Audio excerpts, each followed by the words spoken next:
اسمعي هذيك الشمطة العجوز، الشمطة هالة سرحان، هالة عندك هالة ديال الزفت ديال الويل، وسرحان سرحان فيك البغض والشر والخبث. تفو على طول الله وعليك الشعب المغربي بزاف على اذهبي الى حال سبيلك. كوم انا عاودت هاد الفيديو هادي باسكو فريمون تحيه كبيره للاشقاء المصريين ديالنا، ولكن هذيك الصحفيه المعتوهه اللي هضرات على الشعب المغربي وهضرات على بنت بلادي، نقول لها الشعب المغربي بزاف عليك وبنت بلادي كبيره عليك وما توصليهاش. بنات موروكو ديما توب، واش ما بغيتي يلا اذهبي الى حال سبيلك. لا مؤاخذة يا جماعة، أنا هتكلم مصري عشان الولاية اللي مسمية نفسها دكتورة في الإعلام تفهم الموضوع.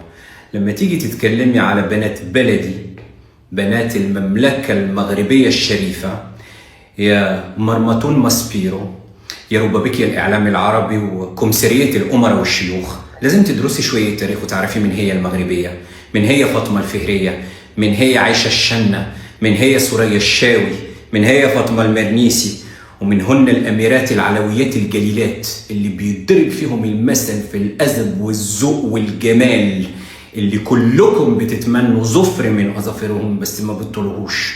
ومن هي المغربية بنت الشعب اللي حكم العالم بذكائها وبجمالها، اللي عملت عليه 100 مليون تريليون عملية تجميل، والوش هو الوش وأبشع كمان. ولا مؤاخذة بنتنا ما كانتش متجوزة على حد فكري شيخ من أشيوخ الأزهر، كانت متجوزة واحد مشخصاتي مغنواتي حاوي بتاع كل مرة بشوفك فيها ببقى نفسي ايه يا ولية ايه يا بتاعت الفول المدشش والعدس ابو جبة.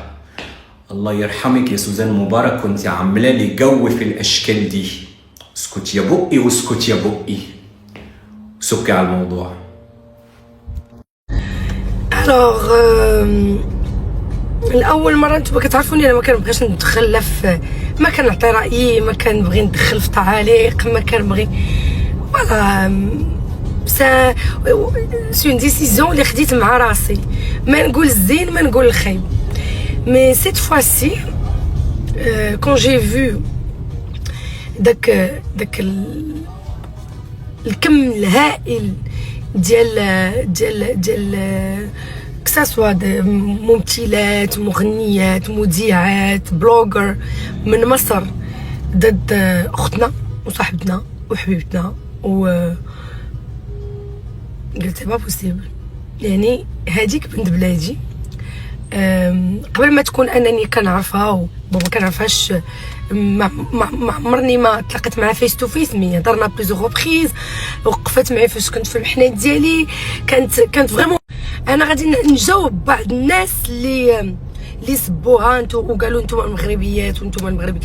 حنا المغربيات عيالات وقادات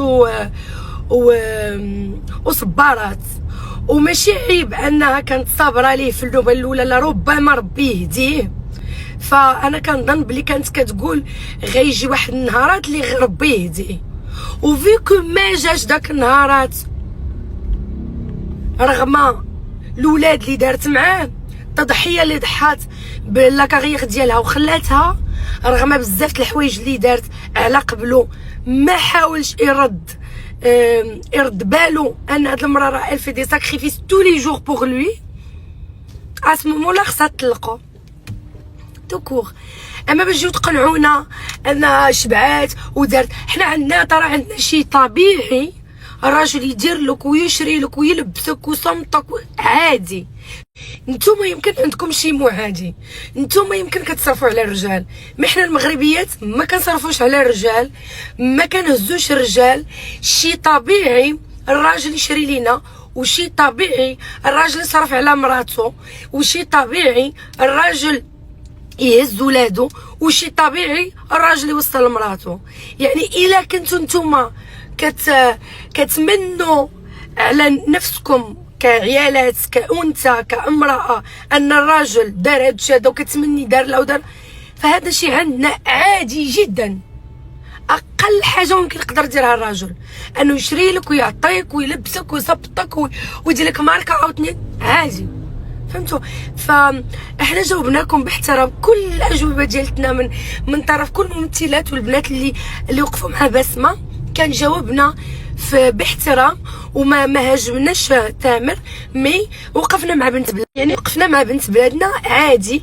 وحنا ما قلناش اننا كنكرهوا تامر حسني، لا، حنا تامر حسني عزيز علينا، اغاني عزيزين علينا، شاب رائع تو سكو تو فو، مي نتوما باغ كونطخ سبيتوا لينا بنت بلادنا، وحنا ما نرضاوش انكم تسبوا لينا بنت بلادنا، وما عجبناش الحال. سي نورمال كو ما يعجبناش الحال باسكو نتوما خديتوا الموضوع هي مغربيه وكنت ديتي بنت بلادك خير لك من بنت البراني لا ترى حنا عيب هذا الكلام عندنا، حنا ما كنقدروش ونقولوا ما كنقدروش نغلطوا على اجناس اخرى وعلى بلدان اخرى، رغم ذلك ربينهم اولاد وكنحترموا هذاك السيد. وعادي جات عاودت واحد الازمه اللي دازت منها عادي، نتوما خديتوها بموضوع خديتو بموضوع حساس بزاف ورديتوه قضيه راي عام، فهو ما يستاهلش انه يكون قضيه راي عام. وحاجه اخرى اللي شفت يعني بزاف سبوها عليها وقت قالت في ذاك السؤال ديالت كنت عايشه في حديقه حيوانات، هي ما كانتش كتهضر على المصريين ولا كانت كتهضر على مصر، فمصر ام الدنيا وحنا كنبغيو الشعب ديالها وكنموتوا عليه، بالعكس شعب محترم، وعندنا اصحابنا وعندنا احبابنا، عندنا صحاباتنا مزوجين مصريين، وعندنا ناس كنحبوها من مصر، وعندنا راسنا كنمشيو لمصر، يعني كنشوفوا كيفاش كيرحبوا بيناتو. هي هضرت على الناس اللي كانت كتاكل معاهم وكتشرب معاهم وكتشارك معاهم حياتها سواء زوينه او لا خايبه، وطلعوا ولاد الحرام وطلعوا هما من الناس الاولين اللي كي ينبشوا عليها وكانوا كيجريوا على الطلاق ديالها. فما تاخذوش الموضوع يعني كهجوم على الشعب المصري، فهذا لا ثم لا. فبتاتخ الناس خداو جو فولي با انا نهضر في هذا الموضوع، والله العظيم شفت بس بنات اللي كتبوا تعاليق ولا كتبوا داروا فيديوهات قصيره. انا بغيت انني نشرح انه موضوع ماشي مساله مغربيه مع مصري، لا ابدا. احنا ما عندناش، احنا بعدا ما عندناش هاد الحساسيات، وما عندناش، احنا ما تربيناش على العنصريه، وما تربيناش على داكشي. الشعب المصري حباب والشعب المغربي حباب، والله سبحانه وتعالى قال لك وجعلتكم قبائل شعوبا وقبائل اللي تتعارفوا، يعني هاد الناس تعرفوا حرام رزق بيناتهم عادي. خرجت كتهضر كاي امراه تضرات من طلاق، نقدروا نعتبروا احنا ان طلاقها اثر فيها ولا ماشي. احنا المغربيات ما كنبغيوش نتزوجوا باش نطلقوا، كنبغيو نتزوجوا باش نكونوا اسره وباش نموتوا مع الزوج ديالنا ومع رفيق الدرب ديالنا. ما صارش، الله غالب، عادي، يعني خذوها كمساله امراه.